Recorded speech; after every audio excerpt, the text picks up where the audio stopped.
जिज्ञासु मित्रों, बहुत बहुत अभिनंदन है आपका दिव्य सृजन स्पिरिचुअल चैनल पर रात्रि 9 बजे लाइव चर्चा में। तो आज इस कार्यक्रम का प्रारंभ हम कर रहे हैं और आज का जो विषय है, ना ही किसी का जन्म होता है और ना ही मरण। कुछ ऐसी विचारधारा मांडुक्य कारिका में किस प्रकार से रखी जा रही है, उस पर हम विचार करेंगे। तो अब तक हमने मांडुक्य कारिका के आगम प्रकरण, अद्वैत प्रकरण, वैतथ्य प्रकरण और अद्वैत प्रकरण पर उसके श्लोकों को देखा है, उसके सूत्रों को देखा है, तर्कों को सुना है। अब आगे कई तर्क हैं जो दिए जा रहे हैं, तो उन पर हम विचार कर लेते हैं। लंबे तर्क हैं, कई श्लोकों में हैं, लेकिन तोड़ तोड़कर हम एक एक विषय उस पर हम रखेंगे और फिर उसको समझने का प्रयास करेंगे उन तर्कों के माध्यम से। तो मांडुक्य कारिका में योगी गौड़पाद जो विषय लेकर आए हैं वह क्या है, और यह अब अगला प्रकरण जिसका नाम है अलात शांति प्रकरण, अलात शांति प्रकरण का प्रारंभ हो रहा है, जिसका प्रथम श्लोक से कोई बात कही जा रही है। एक बात ध्यान रखिएगा कि अद्वैत प्रकरण का उद्देश्य अद्वैत ही था। अद्वैत ब्रह्म तत्व को समझाना था, ब्रह्म का स्थिति क्या है वह समझाना था। अब अलात शांति प्रकरण उस अद्वैत की सिद्धि की चर्चा करता है, लेकिन सिद्धि को समझने के लिए जो तर्क हैं उन तर्कों को ही प्रस्तुत करता है। अर्थात यहां पर तर्क ज्यादा मजबूत, ज्यादा जोर देकर अपनी बातों को कहा जाएगा, तो और ज्यादा तर्कपूर्ण ढंग से बातें यहां पर रखी जाएंगी पहले से भी अधिक। पहले की बातों में परिचयात्मकता थी, अर्थात एक परिचय दिया जा रहा था, आत्मा क्या है, ब्रह्म क्या है, और उनसे संबंधित कई तर्क दिए जा रहे थे, जन्म मरण से भी संबंधित। तो अब जो है उन्हीं तर्कों का विकास करते हुए, उन्हीं बातों का विकास करते हुए, उन्हीं विषयों का विकास करते हुए योगी गौड़पाद, जो कि आदि गुरु शंकराचार्य के गुरु गोविंद पाद के भी गुरु हैं, तो योगी गौड़पाद जो बातें समझाना चाहते हैं उस पर हम चिंतन करते हैं, मनन करते हैं, समझने का प्रयास करते हैं कि कैसे किसी का जन्म नहीं होता, कैसे किसी का मरण नहीं होता। इस बात तक पहुंचा गया, इस बात की पुष्टि की गई, और फिर कार्य कारण सिद्धांत की भी अवहेलना, मतलब कि खंडन किया गया कि ना कोई कार्य हो रहा है, ना कोई कारण नहीं है, तो भला कार्य क्यों होगा। ऐसी भी बात रखी गई, तो किस आधार पर रखी गई वह भी हम चर्चा करेंगे। आखिर कहने का तात्पर्य क्या है और किस ओर दृष्टिकोण है, क्या दिखाना चाहते हैं, क्या समझाना चाहते हैं, किस ओर ले जाना चाहते हैं, वो हम देखते हैं। तो आइए, तो यह जो प्रकरण है अलात शांति प्रकरण का जो प्रथम श्लोक है वो क्या कहता है, आइए उस पर विचार करें। ज्ञानेनाकाश कल्पेन धर्मान्यो गगनोपमान ज्ञेया भिन्नेन संबुद्धस्थम वंदे द्युपदाम वरम। जिसने ज्ञेय से अभिन्न आकाश सदृश ज्ञान से आकाश सदृश धर्मों को जाना है, उस पुरुषोत्तम को नमस्कार करता हूं। अब यहां पर इस श्लोक के अर्थ को समझने की जरूरत है। तो क्या कहा गया, ज्ञानेन काश कल्पेन धर्मान्यो गगनोपमान, अर्थात पीछे के श्लोकों में एक उदाहरण लिया गया था आकाश का। ब्रह्म और जीव को समझाने के लिए, आत्मा और जीव को समझाने के लिए क्या उदाहरण लिया गया था, आकाश और आकाश के घट का उदाहरण लिया गया था। अगर आप पिछले व्याख्यानों को 3 व्याख्यान पीछे जाइए तो ये चर्चा आती है, लगभग 3-4 दिन पहले इस पर चर्चा की गई है। तो वहां पर आकाश और आकाश के घट, आकाश के घट कहने का मतलब यह है आकाश के डिफरेंट भाग। वैसे आकाश का कोई विभाग नहीं है, आकाश तो एक ही है। यहां दिल्ली में बैठे हो तो वही आकाश है, कलकत्ता में वही आकाश है, बंबई में वही आकाश है, लंदन में वही आकाश है, अमेरिका में वही आकाश है। कहीं भी जाओगे तो आकाश तो वही है, ठीक है, परंतु फिर भी अलग अलग स्थानों पर आकाश का रंग अलग अलग दिखाई दे सकता है। अलग अलग स्थानों पर कई कारणों से आकाश अलग अलग दिखाई दे सकता है। कहीं आकाश में आपको बादल दिख गए, कहीं ज्यादा धूल मिट्टी दिख गई, कहीं नीला आकाश दिख गया, कहीं सूर्य के प्रकाश से भरा हुआ आकाश, कहीं चंद्रमा से, तो कहीं कुछ, तो कहीं अलग अलग रूप में आकाश आपको दिख सकता है, अलग अलग रंगों में भी दिख सकता है, यद्यपि आकाश एक ही है। अब आप पश्चिमी देशों में, उत्तरी देशों में अगर आप चले जाएं, स्वीडन, नॉर्वे, इंग्लैंड, तो अगर आप उत्तरी देशों में जो उत्तरी गोलार्ध के नॉर्थ पोल के ज्यादा समीप है वहां चले जाएं, तो वहां बताते हैं कि 6 महीना दिन और 6 महीना रात जैसी स्थिति बनी रहती है। तो वहां के आकाश का दृश्य बदल जाएगा। दक्षिणी ऑस्ट्रेलिया आदि आप देशों में चले जाएंगे तो वहां पर भी थोड़ी सी अंतर आ जाएगी। इसी प्रकार से आकाश का दृश्य आपको अलग अलग दिखाई देता है।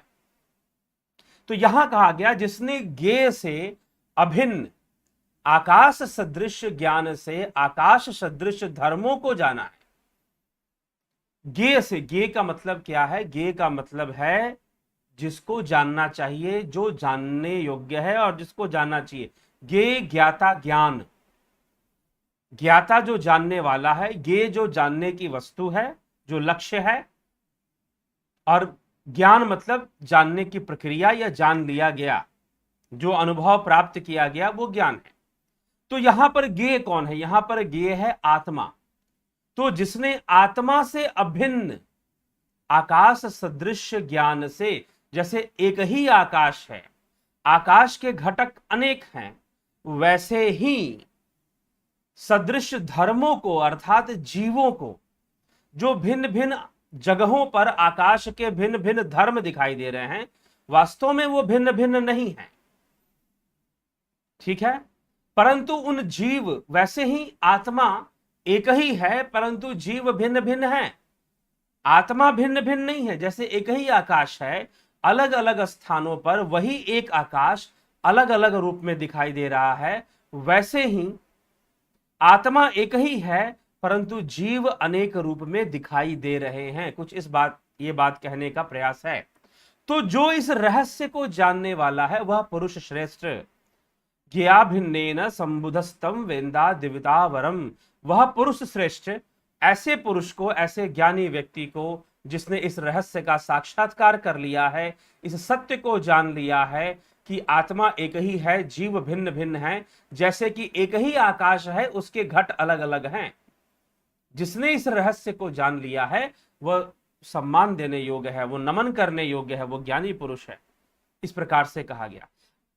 अब इसी का आधार लेकर बातें आगे बढ़ेंगी, इसी बात को का आधार लेकर, ठीक है। क्या आगे कहा जा रहा है? अस्पृश्य योगो वै नाम सर्वसत्व सुखो हितः अविवादो अविरुद्धश्च देशी तस्तम नमाम्यहम्। जिस संपूर्ण प्राणियों के लिए सुखकर, हितकारी, निर्विवाद और अविरोधी स्पर्श योग का उपदेश किया गया है, उसे मैं नमस्कार करता हूं। नमाम्यहम् अविवादो अविरुद्धश्च देशी तस्तम नमाम्यहम्। जिस संपूर्ण प्राणियों के लिए सुखकर, हितकारी, निर्विवाद, जिसमें कोई विवाद नहीं है, अविरोधी, अस्पर्श योग, जिसका विरोध स्पर्श नहीं कर सकता, जिसका इंद्रियां भी स्पर्श नहीं करती हैं, जिस योग का किसी से कभी स्पर्श यानी संबंध नहीं है, उसे स्पर्श योग कहते हैं। स्पर्श योग किया, जिस योग का किसी से कोई स्पर्श नहीं होता, वह ब्रह्म स्वभाव है, ब्रह्म का स्पर्श नहीं होता, ब्रह्म स्पर्शातीत है, स्पर्श से परे है, क्योंकि इंद्रियां उसका स्पर्श नहीं कर सकती। ये चरम चक्षु, ये इंद्रियां उसे देख नहीं सकती, ठीक है, वो उसके स्पर्श में नहीं आ सकती, किसी प्रकार भी उसका अनुभव नहीं ले सकती, इसीलिए वह अस्पर्श योग कहते हैं। वह ब्रह्म स्वभाव ही है। वह नाम, इन पदों का यह तात्पर्य है कि वह ब्रह्म वेताओं का अस्पर्श योग इस नाम से प्रसिद्ध है। वह स्पर्श योग के नाम से इसी कारण से प्रसिद्ध है। तो अब यह है कि जब उसका स्पर्श नहीं होगा तो क्या वो दुख रूप है? जी नहीं, वह तो सुखदायक है। कैसे सुखदायक है?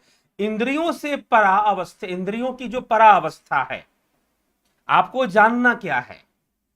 इंद्रियों से तो नहीं जाना जाएगा, परंतु इंद्रियों की जो परावस्था है उसमें कैसे प्रवेश करना है, उस परावस्था की ओर कैसे गमन करना है, उस परावस्था में कैसे जाना है। ठीक, उस परावस्था में कैसे पहुंचना है, कैसे जाना है, ये आपको सीखना है, ये आपको विद्या, इस विद्या को जानना है। ठीक, तो इस विद्या को जानने से ही वो सुखदायी अस्पर्श योग प्राप्त होगा, वह ब्रह्म का अनुभव होगा जो अत्यंत सुखदायी है। इस प्रकार से यहां पर चर्चा की गई है दूसरे श्लोक के अंतर्गत। ठीक, आगे देखिए।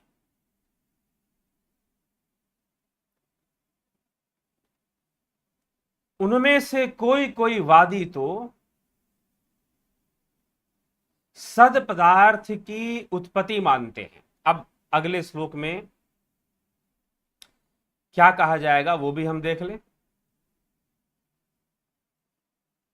इस विषय में अगला श्लोक क्या समझाता है, क्या कहता है। थोड़ा थोड़ा नेटवर्क प्रॉब्लम आ रहा है, बने रहें, जुड़े रहें, कोई विशेष समस्या नहीं आने वाली है जहां तक लगता है। ठीक, हाँ जी, थोड़ा व्यवधान आ रहा होगा, ज्यादा देर नहीं होगा, आप उसके लिए चिंतित ना हो, बने रहें। ठीक, तो चलिए तीसरे श्लोक पर चलते हैं कि तीसरा श्लोक इस विषय में क्या चर्चा कर रहा है। तो तीसरे श्लोक के अंदर कहा जा रहा है, भूतस्य जाति मिछन्ति वादिनः केचिदेव हि अभूतस्या परे धीरा विवदन्तः परस्परम। उनमें से कोई वादी तो सत पदार्थ की उत्पत्ति मानते हैं और कोई दूसरे बुद्धिशाली परस्पर विवाद करते हुए असत पदार्थ की उत्पत्ति का स्वीकार करते हैं। अब कुछ वादी, अब वादी यहां पर अन्य विचारधाराओं के लिए कुछ कुछ ऐसे सत्य वचन रखने वाले, रहस्यों को, सत रहस्यों को रखने वाले कुछ विषय हैं, कुछ वाद हैं, जैसे कि सांख्य है, सांख्य की विचारधारा। तो सत्य पदार्थों की उत्पत्ति को माना जाता है, ऐसा यहां पर कहा जा रहा है। तो असत पदार्थ को नहीं मानते, लेकिन कुछ वादी ऐसे भी हैं, जैसे कि वैशेषिक आदि के लिए यहां पर संकेत करते हुए कहा गया है कि वो असत पदार्थों की उत्पत्ति भी मानते, सत असत पदार्थों की उत्पत्ति भी वो लोग स्वीकार कर लेते हैं। तो ऐसे माना गया, लेकिन अद्वैत में ना तो सत और ना ही असत, दोनों ही की उत्पत्ति को स्वीकार नहीं किया जा रहा। किस प्रकार से, अगले श्लोक से इसकी व्याख्या मिलेगी। क्या कहा जा रहा है, भूतम न जायते किंचित भूतम नैव जायते विवदन्तो अद्वया ह्वेवम जातिम ख्यापन्ति ते। भूतम न जायते किंचित भूतम नैव जायते विवदन्तो अद्वया ह्वेवम जातिम ख्यापन्ति ते। कोई स्वद वस्तु उत्पन्न नहीं होती और ना ही कोई असद वस्तु उत्पन्न होती है। कहा जा रहा है कि कोई सद वस्तु उत्पन्न नहीं होती और ना ही कोई असद वस्तु ही उत्पन्न होती है। ठीक, तो कोई सद वस्तु उत्पन्न नहीं होती, कोई असद वस्तु उत्पन्न नहीं होती, इस प्रकार से यहां पर समझाया जा रहा है। और इस परस्पर विवाद करने वाले ये अद्वैतवादी अजातवाद ही प्रकाशित करते हैं। अजातवाद, अजातवाद मतलब जात मतलब पैदा होना, जाति मतलब जहां जो पैदा हुआ है। ठीक है, तो जो वो है अपने जन्म से, तो यही दिखता है।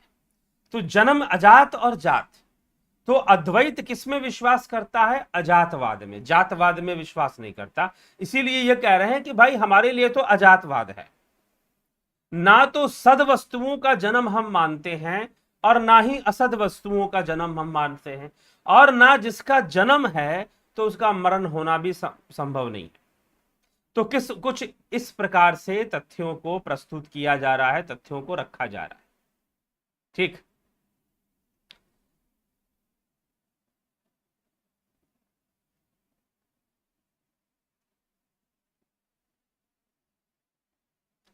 तो सद वस्तुओं और असद वस्तुओं के साथ जो है यह बातें कही जा रही हैं। तो इसीलिए चलिए आगे क्या कहा जा रहा है उसको देखते हैं हम। तो आगे के विचारों में कहा जा रहा है कि उनके द्वारा प्रकाशित की हुई अजाति का हम भी अनुमोदन करते हैं, अर्थात हम उसकी विरोध नहीं करते। ख्याप्यमानाम जातिम तैरनुमोदामहे वयम, तैरनुमोदामहे वयम विविदामो न तई सार्घम विवादम निबोधत। उनके द्वारा प्रकाशित की हुई अजाति हम भी अनुमोदन करते हैं, हम उनसे विवाद नहीं करते। तुम उस निर्विवाद को अच्छी तरह से समझ लो। परमार्थ दर्शन, वो कहते कि भाई ठीक है, कोई विचारधारा सत वस्तुओं की जन्म मान रही है, उनकी उत्पत्ति मान रही है, और कोई विचारधारा सद और असद वस्तुओं जैसे कि जड़ वस्तुओं की भी उत्पत्ति को माना गया है। सांख्य में चेतन की ही उत्पत्ति को स्वीकार किया गया है और चेतना के प्रवेश से ही सब कुछ घटित हो रहा है, सारा विकास हो रहा है, ऐसा माना गया है। तो लेकिन दूसरे जो विचारधारा जैसे वैशेषिक आदि की विचारधारा, तो जड़ वस्तुओं की उत्पत्ति को माना गया है परमाणु के माध्यम से। तो ठीक है, आप जो व्याख्या करते हैं वो एक दृष्टिकोण में सही है, अद्वैतवादियों का कहना है। यहां पर योगी गौड़पाद अद्वैत की विचारधारा रखते हुए कहते हैं कि इट्स ओके, नो प्रॉब्लम, कि तुम सद वस्तुओं को की उत्पत्ति को मानते हो और कुछ विचारधारा सद असद दोनों ही उत्पत्ति को मानते हैं। इट्स ओके, नो प्रॉब्लम, निर्विवाद है, हम उस पर विवाद नहीं करेंगे। परंतु तुम एक बार यह परमार्थ दर्शन भी समझो, इसकी अवहेलना मत करो, ठीक है ना। ये क्या कह रहा है तुम इसको समझो, ऐसा उपदेश यहां पर दिया जा रहा है, क्योंकि तुम उस परिस्थिति में हो जहां पर तुमको सद असद वस्तु दिखाई दे रही है। ठीक, तो अब आइए आगे श्लोक में कहते हैं, अजातस्यैव धर्मस्य जाति मिच्छन्ति वादिनः, अजातो हयमृतो धर्मो मर्त्यताम कथम मिष्यति। ये वादी लोग अजात वस्तु का ही जन्म होना स्वीकार करते हैं, किंतु जो पदार्थ निश्चय ही अजात और अमृत है वह मरणशीलता को कैसे प्राप्त हो सकता है। ये वादी लोग अर्थात जो अनेक दूसरे वाद के लोग हैं, सांख्यवाद के हों, वैशेषिक न्यायवाद के हों, और भी अन्य दूसरे जो वाद के लोग हैं, अजात वस्तु ही जन्म होना स्वीकार करते हैं। कुछ, अब देखिए, दो तीन प्रकार के वादियों का नाम उन्होंने लिया। एक वादी ऐसे हैं जो सत वस्तुओं के जन्म की बात करते हैं, एक सद असत दोनों की बात करते हैं, और कुछ वादी ऐसे हैं, अब उनको वो अद्वैतवादियों के अनुसार उनको लगता है कि वो मूर्ख ही हैं, कि वो जो बिल्कुल अजात है, जो ब्रह्म है, ब्रह्म सर्वदा अजात है, उसका कभी जन्म नहीं हो सकता। हो सकता क्या, उसको जन्म की आवश्यकता नहीं, जो सर्वव्यापी है उसको क्या जन्म लेना, ठीक ना। तो ये वादी लोग अजात वस्तु का ही जन्म स्वीकार करते हैं, किंतु जो पदार्थ निश्चय ही अजात है और अमृत है, ये कहा जा रहा है जो निश्चय ही अजात और अमृत है वह मरणशीलता को कैसे प्राप्त होगा, क्योंकि जो जन्म लेगा उसी का मरण निश्चित भी होगा। तो ब्रह्म अगर मरता नहीं तो जन्म कैसे लेता, क्योंकि जो जन्म, अगर उसका जन्म स्वीकार करते हो तो उसकी मरणशीलता भी स्वीकार करनी पड़ेगी। ऐसी बात यहां कही जा रही है। अजातस्यैव धर्मस्य जाति मिच्छन्ति वादिनः, अजातो हयमृतो धर्मो मर्त्यताम कथमेष्यति। कि जिसका जन्म होगा उसकी मृत्यु भी तो स्वीकार करनी ही पड़ेगी। नौ भवत्यमृतम मर्त्यम ना मर्त्यम अमृतम तथा प्रकृतिरन्यथा भावो न कथम चित भविष्यति। मरणहित वस्तु कभी मरणशील नहीं हो सकती और मरणशील मरणहीन नहीं हो सकती, क्योंकि किसी के स्वभाव का विपर्य किसी प्रकार होने वाला नहीं है। विपर्य नहीं हो सकता ना किसी भी स्वभाव का, ठीक है।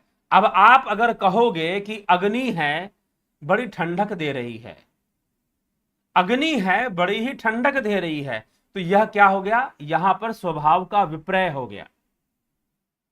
तो विपर्य का तात्पर्य ना भवत मृत्यम मर्त्यम ना मर्त्यम मृतम तथा प्रकृतेरन्यथा भावो न कथम चित भविष्यति।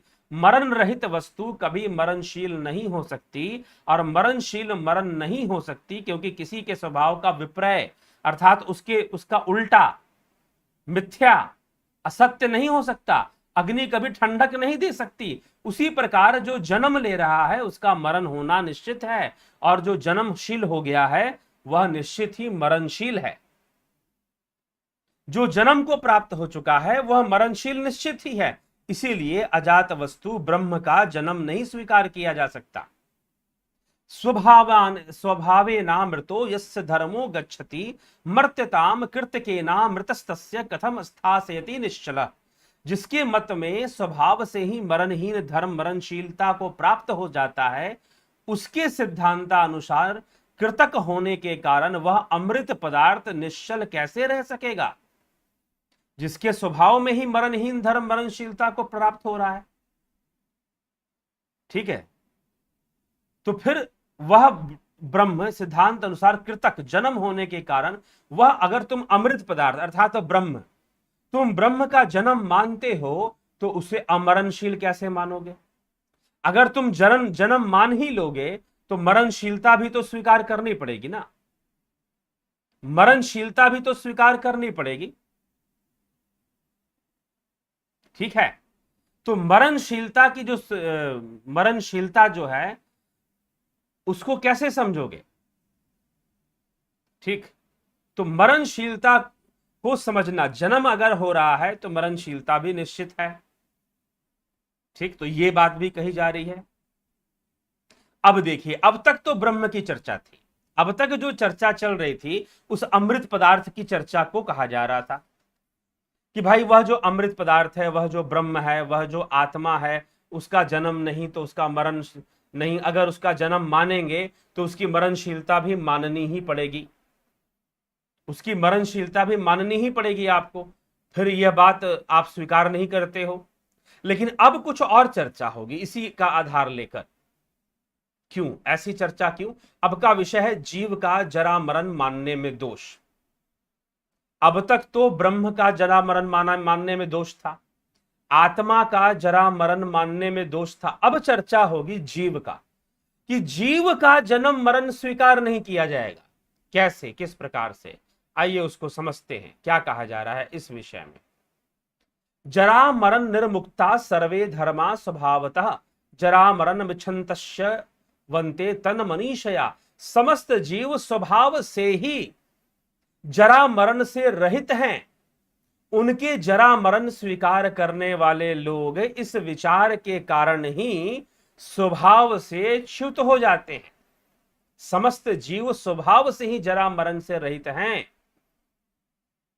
अब देखिए, पहली बात तो पहले तो ब्रह्म के लिए कहा जा रहा था तो थोड़ा सरल लग रहा था बात, लेकिन अब यहां पर जीव के लिए कहा जा रहा है कि जीव का भी कोई जन्म और मरण नहीं है। जीव का भी कोई जन्म और मरण नहीं है, वास्तव में नहीं है। यही बात तो भगवान कृष्ण गीता में अर्जुन से कहते हैं कि अर्जुन, हे अर्जुन, हे अर्जुन, यह जो जीव है यह तो अपने शुद्ध रूप में रहता है, बस बीच में ही जब वो शरीर धारण करता है और शरीर त्यागता है तो इस इंद्रिय जगत में प्रकट होकर दिखाई देता है, शरीर के साथ चरम चक्षुओं से। यह बीच में ही थोड़े काल के लिए सशरीर होकर प्रकट होता है, अन्यथा तो यह अपनी सूक्ष्म अवस्था में रहता है। इस प्रकार से श्रीमद् भगवद गीता में श्री कृष्ण ने भी कहा है, श्री कृष्ण ने भी कहा है, जो इसी बात को प्रमाणित करता है कि वास्तव में जीव का भी जन्म और मरण नहीं है। वो तो हम लोग कई बार इस चैनल पर चर्चा कर चुके हैं कि जन्म और मरण तो स्थूल देह का है, जीव का कहां है। लेकिन एक बात और है, सच पूछो तो स्थूल देह का भी नहीं है। कैसे नहीं है, आइए समझते हैं, इस विषय को समझते हैं। ठीक, कैसे नहीं है? तो समस्त जीव स्वभाव से ही जरा मरण से मुक्त है। उनके जरा मरण स्वीकार करने वाले लोग इस विचार के कारण ही स्वभाव से च्युत हो जाते हैं। स्वभाव से च्युत हो जाते हैं मतलब जो स्वभाव क्या है? स्वभाव है आत्मा, आत्मा स्वभाव है, ठीक है। तो आत्मा स्वभाव है, तो इसलिए अपने मूल स्वभाव से अलग हो जाते हैं, जो जीव का जन्म मरण स्वीकार कर लेते हैं। चलिए, कारणम यस्य वैकार्यम कारणम तस्य जायते जायमानम कथमजम भिन्नम नित्यम कथम च तत, कि जिस मत के कारण ही कार्य है, उसी के सिद्धांत अनुसार कारण ही उत्पन्न होता है, किंतु जबकि वह जन्म लेने वाला है तो अजन्मा कैसे हो सकता है, और भिन्न होने पर भी नित्य कैसे हो सकता है। जब आपने उसका जन्म स्वीकार ही कर लिया है तो उसे अजन्मा मत कहो ना फिर, ठीक है। तो इसीलिए कार्य कारण सिद्धांत भी नहीं बनता है अगर जन्म मृत्यु नहीं बनता है। तो अब इस विषय को समझिए कि वास्तव में सीधी सी बात है, सिनेमा देखने जाते हो सिनेमा हॉल में, नहीं तो आजकल तो लॉकडाउन है, लगभग साल भर से ऊपर होने वाले हैं, सिनेमा हॉल सारे बंद चल रहे हैं, सिनेमा हॉल नहीं खुल पाए शायद, तो फिर घर में टीवी पर देख लेते होगे फिल्में, देखते हो कि नहीं देखते हो।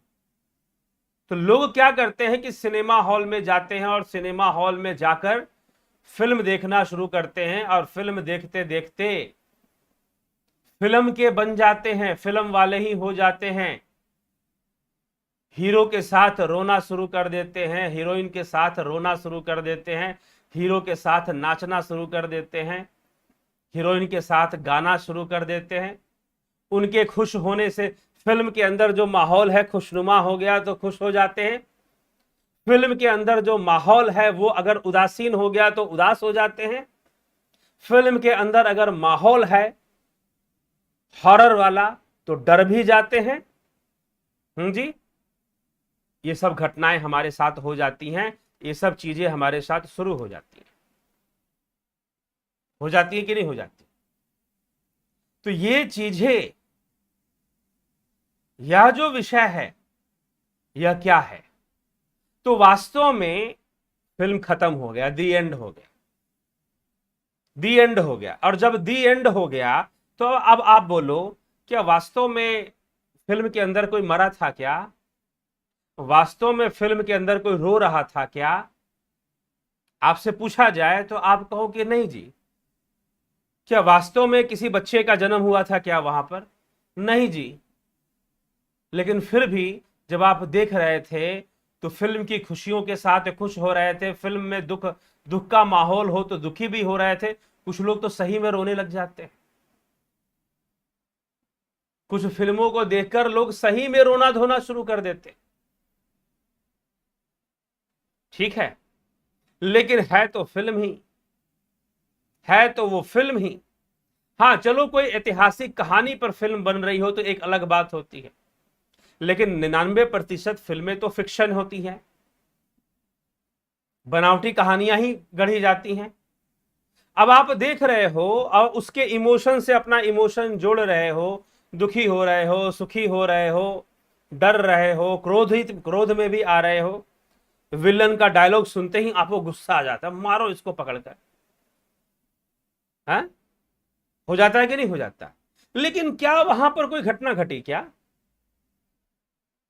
कोई घटना नहीं घटी, सब कुछ एक माया के अंतर्गत हो रहा था। इसलिए जन्म मृत्यु शोक दुख जो कुछ भी हो रहा है वह इंद्रियों की माया मात्र ही है, इंद्रियों की माया मात्र ही है, इंद्रियों की माया में ही सब कुछ हो रहा है। इसीलिए अर्जुन से कहा जा रहा है, अर्जुन तो शोक मत कर, युद्ध कर, ठीक है।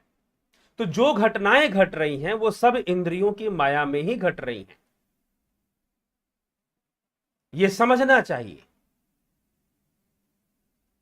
ठीक है। इस विषय को समझना चाहिए, इसके सत्य को समझना चाहिए।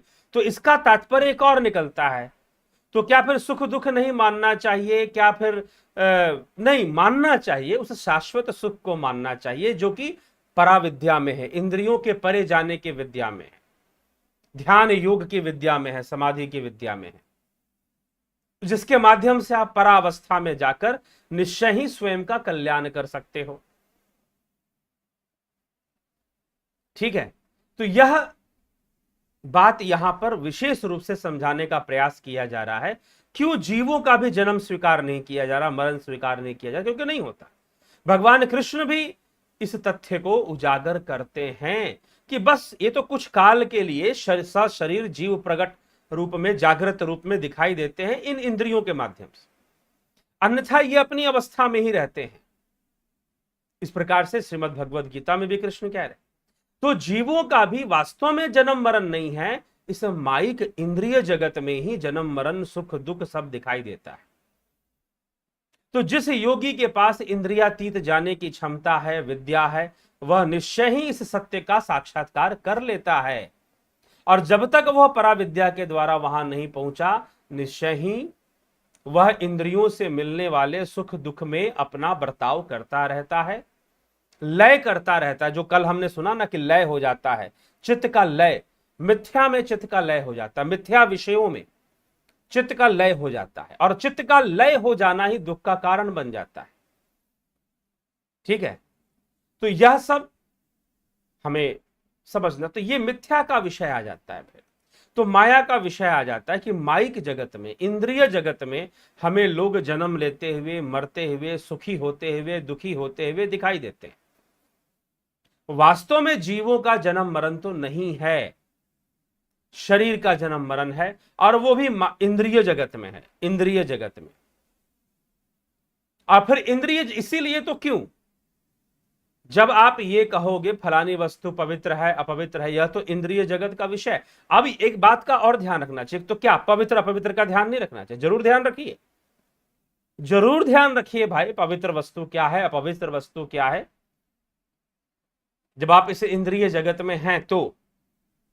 लेकिन जब आप उस ईश्वर की बात करेंगे तो ईश्वर तो सर्वदा सर्वव्यापी ही है, सर्वदा सर्वव्यापी ही है। लेकिन आप अभी तक अपने योग मार्ग में, अपनी साधना में उतने परिपक्व नहीं बैठ हो गए हैं कि आप किसी भी स्थान पर बैठकर उस ईश्वर से संबंध जोड़ लें। तो इसलिए प्रारंभ में आपको वो व्यवस्था करनी पड़ेगी, पवित्र वस्तुओं की व्यवस्था करनी पड़ेगी, जिससे कि आप अपने मन को एकाग्र कर कर उस ईश्वर से संबंध जोड़ने में जो भी सहायक वस्तु है, जो भी सहायक क्रिया है, उस क्रिया से जुड़ना पड़ेगा, उस क्रिया का अभ्यास करना पड़ेगा। ठीक है, तो यह हमें विचार करना पड़ेगा। तो इसीलिए किसी का भी वास्तव में जन्म मरण होना, यह सब इंद्रिय जगत का विषय ही है। पाप पुण्य होना भी इंद्रिय जगत का विषय ही है। कर्मों का फल भोगना भी इंद्रिय जगत का विषय ही है, क्योंकि उस ब्रह्म में ना तो कर्म है, ना कार्य है, और ना ही कारण है। जब कारण नहीं तो कार्य भी नहीं, वह कार्य कारण से रहित है, मुक्त है। ठीक है, तो यह माइक जगत में ही, इंद्रिय जगत में ही सब कुछ है। उसी को प्रकृति, उसी को माया कहा जा रहा है। जैसे कि फिल्म की माया है, वास्तव में फिल्म के अंदर ना कोई मर रहा है, ना कोई जी रहा है, ना किसी की शादी हो रही है, ना किसी के बच्चे हो रहे हैं। फिर भी आप जो है फिल्म को देखकर फिल्म के माहौल के हिसाब से खुश भी हो रहे हैं, जबकि हो नहीं रहा है कुछ, फिर भी आप खुश हो रहे हैं, फिर भी आप क्रोध में आ रहे हैं, फिर भी आप दुखी भी हो रहे हैं फिल्म का दृश्य देखकर, आप उन भावनाओं में जा रहे हैं। तो यह समस्या है। तो अब तो है तो वैसे, इसीलिए गोस्वामी तुलसीदास जी ने भी एक बात लिखी है, यही विधि जग हरि आश्रित रही, यद्यपि असत्य देत दुख आही, जो सपने सिर काटे कोई, बिन जागे दुख दूर ना होई। कि जो सपने सिर काटे कोई, स्वप्न में जैसे कोई सिर काट रहा हो, स्वप्न में कोई सांड आपको दौड़ा रहा हो, कोई सांप आपको दौड़ा रहा हो डसने के लिए, काटने के लिए, आप भाग रहे हैं। स्वप्न एक बार टूट जाए, फिल्म एक बार खत्म हो जाए, पता चल जाएगा कि भाई ये तो ऐसे ही था। तो ये जो जीवन चल रहा है ना, यह भी एक फिल्म की तरह ही चल रहा है, यह भी एक दिन टूट जाएगा, खत्म हो जाएगा। इसीलिए अर्जुन को कहा जा रहा है कि ज्यादा चिंता मत कर, तेरे सामने जो ड्यूटी आ गई है वो ड्यूटी कर, कर्तव्य कर। तेरे सामने जो कर्म आ गया है वो कर्म कर बेटा, ज्यादा तू टेंशन मत ले, ज्यादा बहुत बड़ा महात्मा और पुण्य आत्मा बनने के चक्कर में वास्तव में जो तुझे कर देना चाहिए, अगर तू वो भी नहीं करेगा, क्या करे? लोगों को महात्मा कहलवाने का जो एक वासना होती है, उस वासना में वो समाज का बहुत नुकसान करते हैं। अर्जुन भी कुछ ऐसा ही महात्मा बन जाना चाहता है, उसकी समस्या ये है। ठीक, तो इसलिए व्यर्थ के मायावी मान सम्मान और मायावी बहुत तरह की चीजों में ना उलझकर जो कर्तव्य है, जो सही चीज है, उसको बोलो, उसको कहो, चाहे वो तुम्हारे धर्म के लिए हो, राष्ट्र के लिए हो, देश के लिए हो, कहना चाहिए, समाज के लिए हो, कहना चाहिए। ठीक है, तो यह सब हमें विचार कर कर चलना चाहिए। और यह तो वास्तव में सब माया के कारण है। जीवों का जन्म लेता हुआ दिखाई देना, मृत्यु होता हुआ दिखाई देना, परिजनों का मृत्यु होना, ये इस कोरोना काल में ना जाने कितने परिवारों में ऐसी घटनाएं घट गई। ठीक है, घट गई, जीवन फिर चल पड़ेगा, चलेगा ही, चल ही रहा है। ठीक है, फिर नए सदस्य आ जाएंगे परिवार के अंदर, बालकों के रूप में, बच्चों के रूप में, अन्य रूप में भी।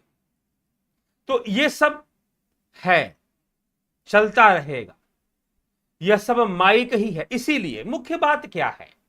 मुख्य बात यह है कि अद्वैत दर्शन ये चाहता है कि आप इंद्रियों से परे वाली जो अवस्था है, उस अवस्था में जाने के लिए प्रयासरत हो जाएं। तभी जाकर ये सारा ज्ञान होने वाला है कि आत्मा एक है, जीव अनेक है। उसी प्रकार से जैसे आकाश तो एक ही है, परंतु आकाश के घट अलग अलग हैं। आकाश तो एक ही है, परंतु आकाश के घट अलग अलग हैं। वैसे ही आत्मा एक है और जीव अलग अलग हैं। परवश होने के कारण जीव हैं। तो यह बात हमें, इसका ज्ञान हमें हो जाए, प्रबोध हमें हो जाए, फिर एक निष्कामता आती है, संसार के प्रति एक आस आ जाती है। कोई आस नहीं रहती संसार से, फिर भी अपना कर्तव्य पालना चलता रहता, अपना कर्म फिर भी चलता रहता है। शरीर है तो कर्म करना है, निर्वाह करना है। ठीक है, तो यह बातें आ जाती हैं फिर। इसीलिए जिज्ञासुओं, विचार करते हुए हम चिंतन करें कि क्यों कहा गया कि ना किसी का जन्म होता है और ना ही मरण। एक खास तरह का दृष्टिकोण है। कौन सा? जैसे कि हम फिल्म देखते हैं, मूवीज हम देखते हैं, तो ना ही उस फिल्म में कोई मर रहा होता है, ना ही कोई जी रहा होता है। ठीक, तो कुछ ऐसी ही चीजें हैं। तो वही बात यहां पर भी समझाने का कोशिश की जा रही है कि जीव जगत की भी वास्तव में संसार के अंदर जो सुख दुख हैं, उनकी भी हालत वैसे ही है जैसे स्वप्न में चीजें दिखाई देती है। तो किसी का जन्म मरण वास्तव में नहीं है। जन्म मरण होना भी इंद्रिय अनुभूति है, इंद्रिय बंधन है और मायावी अनुभूति है। माया के बंधन में होने के कारण ही जन्म मृत्यु, सुख दुख, लाभ हानि, जय पराजय सब कुछ दिखाई दे रहा है।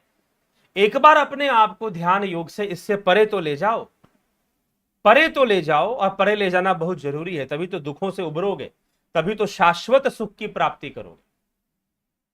शाश्वत सुख की प्राप्ति भी तभी होगी। तो यही उपदेश देते हुए यहां पर हम विराम देते हैं। आगे कार्य कारण सिद्धांत और अन्य विषयों पर श्लोक है, तो आगे बढ़ती हुई चर्चा में वो सब आ जाएंगे। मांडुक्य कारिका की आपके कमेंट्स पढ़ ले। नवजोत योगी जी, मनु भाई प्रजापत जी, ओम तत्सत। अशोक गोयल जी, राजू पाल जी, हरिओम तत्सत। जगदीश लाल जी, चैतरंजन बरुआ, अभिनंदन है आप सभी का। विक्रम सिंह जी, स्मिता सावंत जी, प्रताप जाला जी,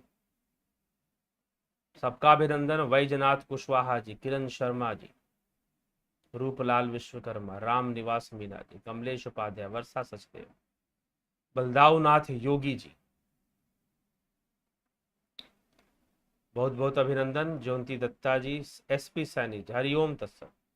मैंने तुरीय अवस्था वाली वीडियो देखी आज, मेरी बहुत सारी सवालों का जवाब मिल गया। धन्य है आप, वास्तव में समाज, देश और मानव उत्थान का काम कर रहे हैं। जी हाँ, हम भी सोचते हैं कुछ कर ले, इसीलिए कुछ कर रहे हैं। आप भी जरूर करिए साथ में। महाराज जी राम राम। हैरी धिंसा जी, माधुरी कोले जी अभिनंदन। राजेश बर्फानी जी अभिनंदन। अपूर्व विश्वकर्मा जी, बबीता धीमान जी अभिनंदन। शुभा करी अभिनंदन आपका भी। भूप सिंह खिचड़ जी अभिनंदन। धर्मराज मेघवाल जी, योगेंद्र पंडित जी अभिनंदन। स्मिता सावंत जी, व्यवधान आ रहा है। जी हाँ, थोड़ा सा व्यवधान बीच में आने लगा था, अभी तो ठीक ही है। खैर ठीक। गुरु जी प्लीज पंचीकरण सिद्धांत के ऊपर व्याख्या कीजिए। कर चुके हैं बीच बीच में, तभी आगे श्रृंखला में लगा हुआ। ये मांडुक्य का ही विषय आ जाता है पंचीकरण का, ठीक है। तो आगे व्याख्या में यह स्पष्टीकरण इसका भी होगा। पंचीकरण सिद्धांत में एक विशेष रेश्यो में सूक्ष्म रूप से पंच तत्वों का मिश्रण होता है, जिससे कि एक तत्व बनता है। जैसे कि स्थूल जल है, तालाब का पानी या पानी जो आप पीते हो, उसमें पांचों तत्व हैं। जैसे हमारे शरीर में पांचों तत्व हैं, वैसे तत्वों में भी, प्रत्येक वस्तु में, चाहे आप लैपटॉप पर देख रहे हैं, अपने मोबाइल पर देख रहे हो, उसमें भी पांचों तत्व है। हर वस्तु में पांचों तत्व है। तो जल में भी पांचों तत्व है, प्रज्वलित होने वाली अग्नि में भी पांचों तत्व है। तो जल के अंदर जो पांच तत्व है, उसका एक रेशियो होता है, जिसमें वो पांचों तत्व आपस में मिलते हैं तो जल बना देते हैं। एक अनुपात में पांचों तत्व मिलते हैं तो अग्नि बना देते हैं। एक अनुपात में पांचों तत्व मिलते हैं तो पृथ्वी बनवा देते हैं। उस अनुपात को समझना है, बस यही पंचीकरण का सिद्धांत है। ठीक। तो ऐसे स्थूल, सूक्ष्म से स्थूल होने की प्रक्रिया, पंचभूतों को, पंच महाभूतों को मिलाकर, पंच महाभूतों को मिलाकर जो है स्थूल भूतों का, स्थूल शरीर, स्थूल जगत के निर्माण की जो प्रक्रिया है, उसे पंचीकरण माना गया है वेदांत में। ठीक है। तो एक विशेष अनुपात में सूक्ष्म जगत में पांच तत्व मिलते हैं, जिसमें जल तत्व का भाग सबसे अधिक होता है, तो एक स्थूल जल बन जाएगा। ऐसी अग्नि, वैसे ही पृथ्वी, ये सारी चीजें हैं। तो कभी आ जाएगा, बृहद व्याख्या भी आ जाएगा, समझने के लिए, कॉन्सेप्ट करने के लिए, इतना क्लियर करने के इतना पर्याप्त है। याक्सना ढोलकिया, हरिओम याक्सना। नवज्योति योगी जी, गोविंद राम धनी, धनी गुरुदेव के चरणों में सत्संग। अभिनंदन आपका। मनीष पटेल जी, नवज्योत योगी जी, वैजनाथ कुशवाहा जी, ये वृत्तिया सद असद। गुरु जी आप अनिर्वचनीय छातीवाद फिलॉसफी का स्टूडेंट हूं, मेरा सहायता होगी। ठीक है जी, आएगा आएगा विषय आएगा, अभी आप जुड़े रहें, विषय आएगा जी। आप इंडियन फिलॉसफी का थ्योरी ऑफ एरर, ठीक है, थ्योरी ऑफ एरर सांख्य में भी आता है, हर दर्शन में ही आता है लगभग, उस पर चर्चा होगी। जय श्री राम। साधना किया जा सकता है और आसान कैसा हो? जी हाँ, कोर्स ज्वाइन कीजिए, जुपिटर कोर्स ज्वाइन कीजिए, ध्यान योग का कोर्स ज्वाइन कीजिए। ठीक है, यह जरूरी है। बलवंत सिंह गोहिल जी प्रणाम जी, अभिनंदन आपका। वैजनाथ कुशवाहा अभिनंदन। गुरु जी चिंत्य भेदा भेद तत्व, ठीक है, विषय अलग है, वो आज का विषय नहीं है, बाद में चर्चा होगी। गुरु जी क्या चेतना ही ब्रह्म है? एक रूप में, शुद्ध रूप में चेतना ब्रह्म है, भावयुक्त चेतना ब्रह्म नहीं। ठीक। चेतना तो सर्वदा ही ब्रह्म है, परंतु भावयुक्त होकर वह जीवत्व बोध ले आता है।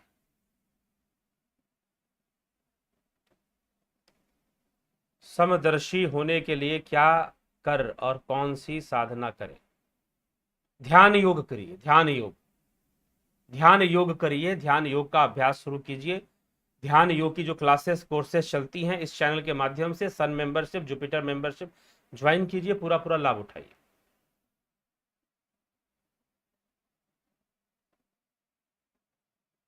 Is it possible to forget to his or her parents the grief of the death of son or daughter? What is the solution? Talk personally. Okay, Rajendra Lal Chakrabarti ji, talk personally for it.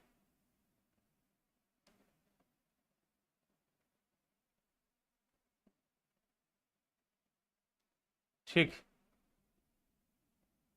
पुश्तैनी पंडित जी, आपका ज्ञान ब्रह्म ज्ञान से कम नहीं है। मुझे बहुत ही संतुष्टि होती है मुझे ज्ञान सुनकर। ठीक है जी, जरूर संतुष्ट हों, स्वयं संतुष्ट हों, दूसरों को भी प्रेरणा दें।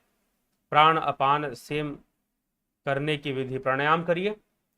ठीक है, तो प्राणायाम को समझना है, कोर्स ज्वाइन कीजिए और योग सूत्र का जो व्याख्यान है उसको सुनिए, तो प्राणायाम समझ में आएगा। ठीक है, तो चलिए इसी के साथ विचारों को यहाँ विराम देंगे। आप सबका बहुत बहुत अभिनंदन है इस चैनल में। जरूर आपको यह विचार और श्रेष्ठ लगते हैं, इसको शेयर भी करें, जरूर लोगों तक पहुंचाएं, यही आपसे हम आशा रखेंगे। और सब्सक्राइब भी करें। तो ठीक है मित्रों, विराम लेंगे, अपने स्वास्थ्य का ध्यान रखें।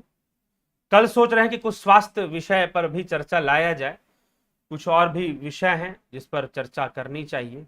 कुछ लोगों ने कहा, कुछ लोगों को मैंने कुछ टेक्निक बताई स्वास्थ्य का ध्यान रखने के लिए, तो उन्होंने कहा कि आप बोलते बोलते कई बार ऐसी चीजें बोल जाते हैं फोन पे बात करते करते कि वह लोगों को भी पता होना चाहिए।